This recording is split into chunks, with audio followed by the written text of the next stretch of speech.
Rome didn't fall because of barbarians. The greatest empire in history destroyed itself from within, and the signs were there decades before the final collapse. Three catastrophic decisions set in motion a chain of events that would bring down a civilization that had dominated the world for over 1,000 years. These weren't acts of war or natural disasters. They were choices made by the Romans themselves, choices that seemed logical at the time but proved fatal in the end. At its height, the Roman Empire controlled 3 continents and 50 million people. The legions were unstoppable. Roman roads connected distant provinces. Aqueducts brought water to cities that rivaled modern metropolises. The Pax Romana had created unprecedented peace and prosperity across the known world. But beneath this golden surface, cracks were already forming. The very systems that made Rome great were beginning to turn against it.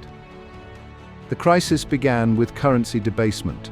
To fund endless military campaigns and lavish public spectacles, emperors started diluting silver coins with cheaper metals. What started as 10% copper became 50%, then 70%. Prices exploded. A measure of wheat that cost half a denarius in 200 AD cost 200 denarii by 344 AD. Savings evaporated overnight. The middle class vanished.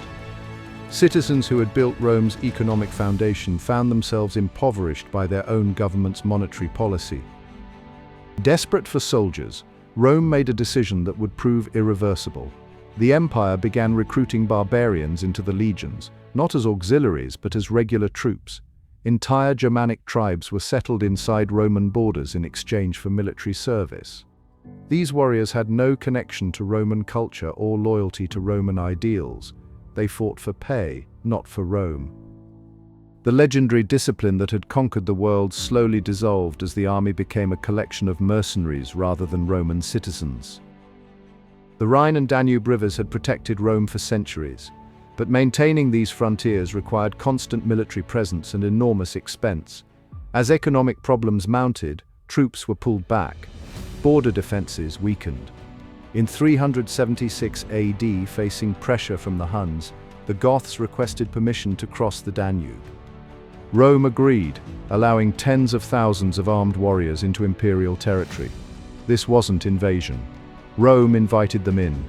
The decision would prove catastrophic within just 2 years. The empire's bureaucracy had grown massive and corrupt. Tax collectors extracted everything they could from citizens while enriching themselves. Local governors operated like independent warlords. The centralized system that had efficiently managed a vast empire became a parasitic monster consuming its own population. Citizens began fleeing cities to escape taxation. Farmland lay abandoned. The economic engine that powered Rome ground to a halt, not from external attack but from internal dysfunction. Between 235 and 284 AD, Rome had 50 emperors. Most were assassinated or killed in civil wars. The average reign lasted just 2.5 years. Each new emperor purged his predecessor's supporters and appointed his own loyalists. Competence became irrelevant. Survival skills mattered more than governing ability. The position that Augustus had transformed into the foundation of imperial stability became a revolving door of violence and chaos. Long-term planning became impossible when leaders measured their tenure in months. In 285 AD, Diocletian split the empire into eastern and western halves, believing it had become too large to govern as one entity. Each half received its own emperor, its own army, its own administration. The Eastern Empire, wealthier and more urbanized, thrived. The Western Empire, poorer and more exposed to barbarian pressure, struggled. Resources that might have saved the West remained in the East. The division that was meant to strengthen Rome instead ensured that when crisis came, the West would face it alone. By 400 AD, the Western Empire existed in name only. Barbarian generals commanded Roman armies. Germanic kings ruled Roman provinces while claiming to serve Roman emperors. The city of Rome itself had become irrelevant. Its population shrunk from over 1 million to perhaps 50,000. Imperial authority extended barely beyond Italy. The machinery of empire still functioned, but Romans no longer controlled it. The transformation happened so gradually that many didn't realize Rome had already fallen. In 476 AD, a Germanic chieftain named Odoacer deposed the last Western Roman emperor, a teenager named Romulus Augustulus. No armies marched to restore him. No provinces rebelled at this final indignity. The Roman Senate simply accepted the new reality.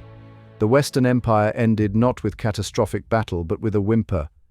The Eastern Empire would continue as Byzantium for another 1,000 years, but the Rome of Caesar and Augustus was gone forever, destroyed not by external enemies but by internal decay. Rome's fall teaches a brutal lesson about empire. Military might means nothing when economic foundations crumble. Borders cannot hold when the will to defend them disappears.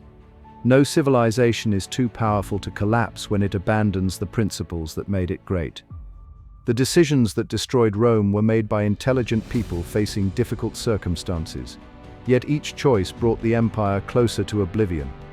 Subscribe to explore more moments when history took its darkest turns.